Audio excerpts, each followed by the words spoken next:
TMDE Sports is brought to you by Fanatics.com for all your official licensed gear.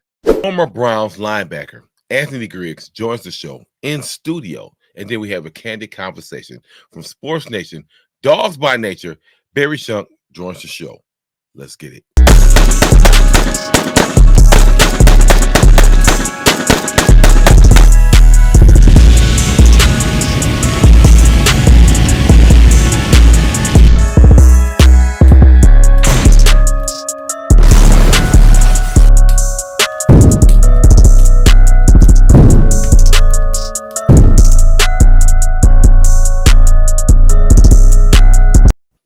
What up, YouTube? What up, Facebook, and all the social media networks? It's TMDE Sports, when we talk about everything that's sports related and our lovely and wonderful Cleveland Browns. I have a very special guest. This man is in the building.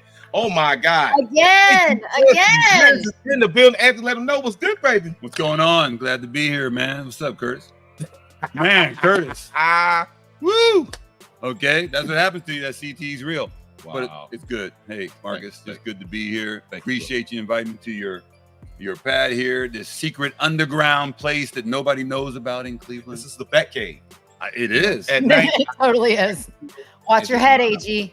Oh, he blindfolded me before I even came. I don't even know where I am right now. Watch your head. You got to duck. Last year, I had this hanging so that nobody would hit their head. And in the Bat Cave. It's not there right now. So please be careful. Protect that thing. Put a helmet on if you have to. Right. As you know, Christy Acuity is in the building. Christy, let them know what's good, baby. I wish I was there in the Bat Cave. I'm so sad I'm not there this year. I'm sitting there watching yours live and watching Unique's live from the camp. And I was like, I'm so sad that I couldn't be there, but I'm so proud of you guys. You guys did so good. Thank you. Yay! Of course, we pat ourselves on the back and whatnot. So, yeah. All right, you guys. I got a very special guest. This man has been on the show a couple times. He is a senior editor writer for Sports Nation. Dogs by nature. Oh my God, Barry Shuck. Barry, what's going on, Barry? How you feeling, player? Hey, how are y'all? Thanks for having me. Barry's so mysterious. I know he's so mysterious. You know what I'm saying? I mean, he might be. He said, "Put Brad Pitt." He might look like Brad. You know, he might. Got to protect his identity. I get it. Yeah, government's looking. How are you, Anthony? I'm good, Barry. Yeah, I recently did an interview with Anthony Griggs and put it on Dogs by Nature. We had a lot of good response on that, and Anthony's from the era that they set up the guys now to make bank, because in Anthony's day, you didn't make enough to set you up. You made enough to take you through the season so that you could work another job during the off season. And so players today, they can make that money and not have to work all through the year. But the 1950s and 60s players set up Anthony's era because they were making $16,000 a year and definitely had to have jobs. Yeah. It's definitely a different era. Yeah, different era. It's all progression. Yeah, one brick lays on top of the other one, and next generation is going to be better than this generation. That's scary to think of. Yeah. That's what's going to happen. Hey, can I tell you my favorite moment of my interview with Anthony Griggs? Oh, please. Go ahead. He was at Villanova, and going into his senior year, they were going to shut off the football program. So here they had a team full of players, and all these other teams showed up at Villanova to cherry pick. Well, one of those teams was Ohio State, and the secondary coach at the time was Nick Saban. And Nick Saban comes up to Anthony and says, "Hey, we'd like to offer you a scholarship. Come to Ohio State, play your senior year." And Anthony says, "I'm good. I think I just want to stay here and get my degree here." And he said, "Coach Saban, I'll let you know." Yeah. Who tells Coach Saban, "I'll let you know"? He wasn't Nick Saban as they know him now. As the Nick Saban he is now. But wow, man. I'll let you know if I want you to start. You got those bragging rights, AG. I'll let you know if I want to go to Ohio State. Wow. Barry, that was a great interview. That was my favorite moment. about died. Barry, thank you so much for that interview. It was one of the It was best fun. interviews I've ever had in my life. It was rewarding. It was factual, and definitely just fun to talk to you. And you really aren't that evasive. You just your conversation. I appreciate it. Yeah, you had a lot of good stories down memory lane. Told me a lot about Old Municipal Stadium. A lot of people don't know how decrepit that place was, and I love to hear stories about like that. All right, y'all. I have an original press box chair from the Municipal Stadium. I'm sitting in it right now. Yay. I know. Yay. I can't imagine whose behind was in this before mine. Like it. Yeah. Many of them. I know, but I don't know who. I can just imagine. Falling into pieces right now, probably. All right, y'all. Let's get. Because it was Browns and Indians. Yeah. No. Yep. All right. So while we here, I gotta ask you guys. I gotta ask my brother. You know, we had the camp today. The kids came out, and it was a wonderful thing to watch. And you know, we trying to get back to the community. You know, get more Brown players, get more people involved, and you know, it it is what it is. But now that we got you guys, I want to ask you guys. You know, some of the stuff that's going on in the Browns world right now. So let's start with the running back situation. Now, AG, you played with different running backs, you know, throughout the years on the team, from the Eagles to the Browns. Right now, do you feel like the running backs are undervalued, overvalued, devalued? What do you think right now with the situation when it comes to the running backs right now? Well, obviously this is making news right now because it's coming at a time where a lot of running backs have been traded from Dallas to, you know, they're considering what they're going to do with Cleveland. And you have Cleveland, one of the premier running back teams that had two great running back premiers ever since Ernest Biner and Kevin Mack. Correct. You know, being able to do what they did as a dual tandem. Are they in a position right now? I think because of where the money is and everything else, I don't know what's behind the closed doors on that and what they're really thinking. But I think the teams, because they're opening up their offenses, they're looking for a certain kind of running back that's sort of like a running back that can play outside and slot and play somebody. It's not going to be just a regular, just like they did with the fullback. When the fullback was sort of obsolete in some ways. So we're going to just see what happens here. I want the best for him, obviously, as a player, but we're going to have to see what happens. Okay. Barry, how do you feel right now about the running back situation in the NFL? Well, gone are the days of Emmitt Smith, Eric Dickerson, or Barry Sanders being the bell cow. Correct. It ain't going to happen anymore. They all had backups. You rarely saw them unless they got hurt. Sherman Williams in Dallas was one of them. But other than that, they just ran the ball all the time, and they would have 25 to 35 carries a game. They were receivers. They were good blockers, but they were runners first, and they were just first and foremost. And you take back in the 90s and the early 2000s and 1980s, it was quarterbacks and then running backs, and that was in order of importance on any team. But those days are gone now. You look at with Chubb and Kareem Hunt. I mean, Chubb, if he had all of Kareem Hunt's carries, where would his stats be? Where would his season be? And so now you see what they're doing is they're taking one back and paying him something. It may not be, 27 million, but it may be 10 million, but they're not going to pay somebody like Kareem Hunt. He was supposed to make 6 million. He made 6 million his last year. They're not going to pay two backs all that money.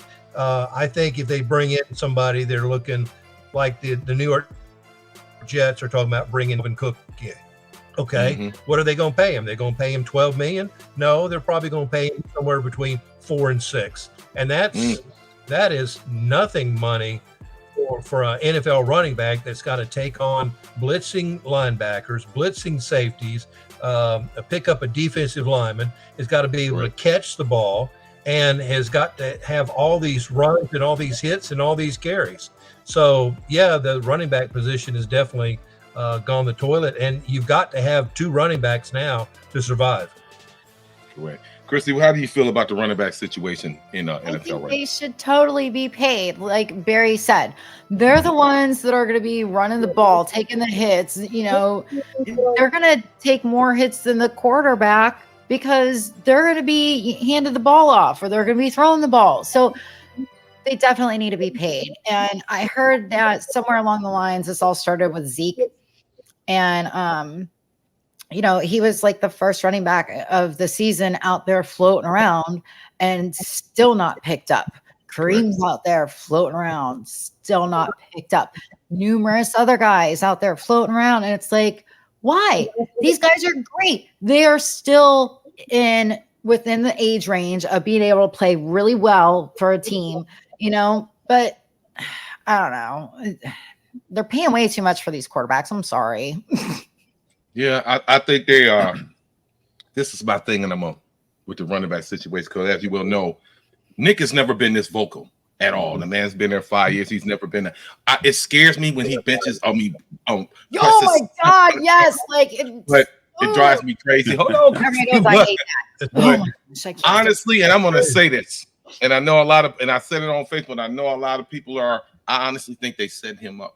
I think they set him up. I do not think Nick Chubb is going to get 1,000 yards this year. I don't. I think the way, if you go to the practices and you look at the camps, they bring in more in the background. They put more in the backfield. That's telling me if you're practicing this is something you want to make a part of your scheme. Now, don't get me wrong. They do certain things in training camp, and I understand they're not rolling off the enemy. But like I said, a lot of people when I say this, they're doing this to justify, hey, Nick, you didn't get 1,000 yards. I don't see us. Why should we pay you? Well, you didn't give me the ball. Well, hey, and he's on the sideline. He's not looking. I mean, he's looking. You can look at his face. He's upset. There were situations last year where Kevin Stefanski did not use him when he should have. Oh, it's 4th and 1. Let's throw a deep bomb in the end zone. I don't understand that. So the politics behind this thing is what the big business is. Yeah, I think there is. But it's another point too, Marcus. I'm like, will they sacrifice winning or will they compromise winning for the economics of the game? I always believe they wouldn't, but what makes more sense? I can see, a head coach on the sideline going, we can't put him in there because he's going to be up for a bonus or he's going to be up for getting his yards or up there, and we can win this game. The whole thing I'm looking at, and it's just maybe I still believe it is about winning. You got to win the game. The man went down on the 4-yard line, did not score a touchdown to save our team.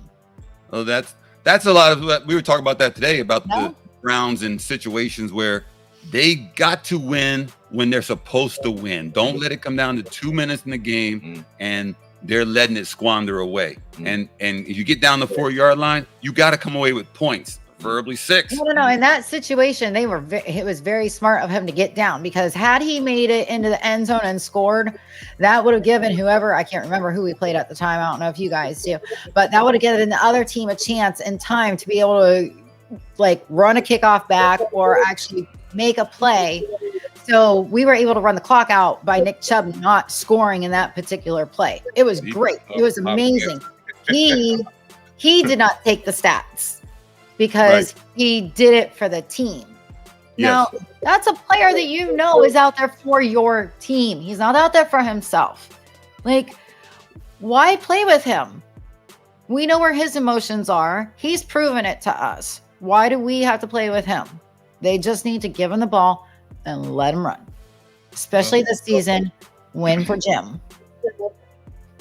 I think there's so much put into the game. It's before every play, the situation, what's going to go on. They're telling that he may know in his head that because he's trained to score, and somebody's got to tell him, hey, you get the ball, don't go down. Okay, we're not trying to score.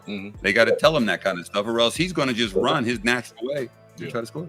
Well, and you know what? His instinct didn't take over. He got down and he saved us that game. So because somebody told him beforehand. Yeah. Barry, can you elaborate on that a little bit, Barry? What you think?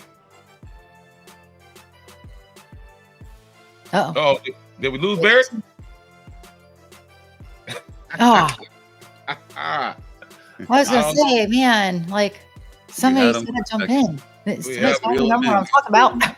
Oh, we definitely Yeah, lost. we him definitely now. lost him there. Oh no, maybe No. maybe he realized we couldn't hear him and he'll jump back in. We'll Yeah, see. well, We got to call the authorities or something. yeah, I don't No, know. I don't know how It this is what it works. is. Should I So message him? Make sure he's safe.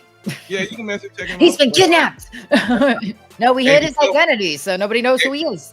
And they say one monkey don't stop no show, so we got to keep going. So anyway, You didn't call me a monkey, did you? no, Okay, no, I'll just say no. you were okay. No, because you're still here. Guys, so there's been several slews of injury. Godwin has blood clots. Amari Cooper came off the field with an unknown injury. He's coming right back. Yeah, but what I want to ask you guys, is there any reason to panic right now? Because it seems like we got all this good stuff on paper, and then next thing you know, that Browns The that Bengals are panicking. kicks in, and Joey, all throw of it down. voodoo that the Browns go through seems like a kicker. AG, do you think it's a reason you should be panicking at all right now? No, I don't think it's a reason to panic right now. It's not really even preseason yet. Yeah, no doubt. Let's just keep going through the evaluations at camp. Let the injuries heal. You're going to get hurt from football. There's more injuries during the camp than it is during the season. So you just have to just let those guys heal. You want Amari Cooper, whatever he needs. Okay, don't panic. At the start of the season, he'll be there. Okay, I hope so. Man. He'll be there. I just, man, but like I said, with this whole thing, They're with fine. Kevin Stefanski, man, I like Kevin, Yeah. and hopefully we'll get a chance to talk to him and whatnot. But he hopefully Schwartz, like you said, will come in and can reinforce some of his decision making, especially in those critical moments. Some of that is the veteran coaching experience that he's getting. And you become a head coach, you're making the call and you dive out of call. So sometimes you are in that position where you want to take a chance and you want to gamble and let's go. Okay, you can do that, but you got to reel some of that in sometimes, and we got to win this game. We can't take a chance right now in this situation right now. Correct. And he's got to have people in his ear. But if you're a coach who has them in your ear and you don't really give them as much power to overturn your decision, you're gonna go with your gambling instincts and try to make it. Gotcha. We got Barry back. Barry, where did we leave off before you fell off? I don't know. I'm not sure. Oh no, It's just something weird. I think it's known. Injuries. gnomes. No. Well, what I was think the we- last thing that you heard, Barry? Yeah. I don't remember. I don't recall. Well, I'll pick up where you are. Oh well, I was just talking about elaboration on as far as Nick. Oh, we lost him we again. lost it again. Yeah. So Someone came. Sometimes you get on the show, certain things just flow, and then next thing you know, you just I don't know if Barry's on his phone or whatever the case may be. Get off that phone. I mean, shoot, we about to wrap it up. So in hindsight, like we was telling you, there's no need to panic, no need to worry. AJ, I'm gonna ask you, what is your expectation for the team this year? Even though Christy said 14-3, I want to know what you think. I'm not going to give it. I can't give a number, but I have high expectations. I get it where Christy's coming from. Yeah. It is time. I think the last 2-3 years we have given away a playoff. Correct. Here and there by losing at the end, the second half of the game. We've lost second half of the season. We lost some games we should have won. Correct. Yep. And then same time, we got to win those games. We can't let it get close in the fourth quarter.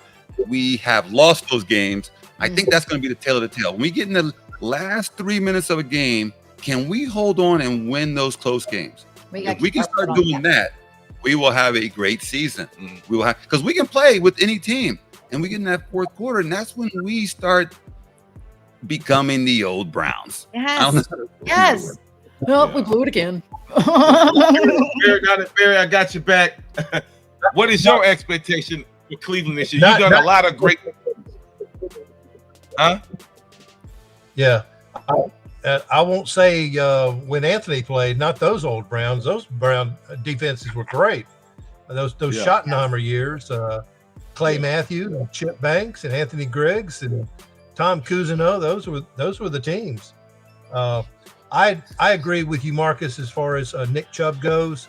I wrote that I think he'll just barely make top 10 this year. That is, if we change the offense to from a run first, which is what we've always been, to a more passing offense. If they open it up and have a single back, have one tight end, and have 4 receivers on the field for most of every game, I think Chubb could have more receiving yards at the end of the season than rushing yards, because he's a great receiver, and he's always been a great receiver. I think he could outdo his pass. And you think about it, he's going to be a short, intermediate pass catcher, but he's also going to be in for chip blocking, the emergency out in the flats when nobody else is open. Correct. He'll be the 4th, 5th option, and throw him out into the flats or right in the middle of the field when nobody else is open. So I don't think he's going to be top 10 at all, even though he could be. But another thing is the offensive line. That concerns me, because everybody that starts on the offensive line was drafted or signed because they were great run blockers, and their pass blocking was adequate to good, whatever, but they are all great run blockers. So it's going to be interesting to see if we open this up and now we're throwing the ball, because I can tell you all offensive linemen love to run block, but none of them will tell you, I like to set back and pass block. Yeah. You're right about that. You're right. Pro Football Focus had rated, a lot of the Browns tackles were great run blockers. He's absolutely correct.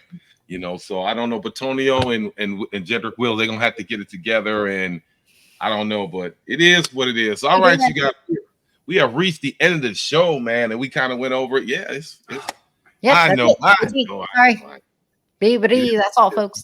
Well, Barry, I want to thank you for coming on, man, and I thank you also for opportunities to write for Sports Nation, Dogs by Nature. I appreciate you. We appreciate you. It is what it is, and thank you so much, my brother. All right. Thanks for having me. No doubt. No doubt. Anthony Griggs, my brother.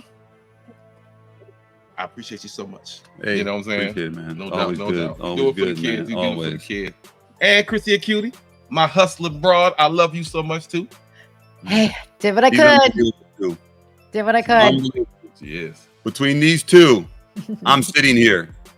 And I'm sitting here as somebody who's telling you, I wouldn't be sitting here. I wouldn't be in Cleveland. I wouldn't be at a camp. I wouldn't have a camp.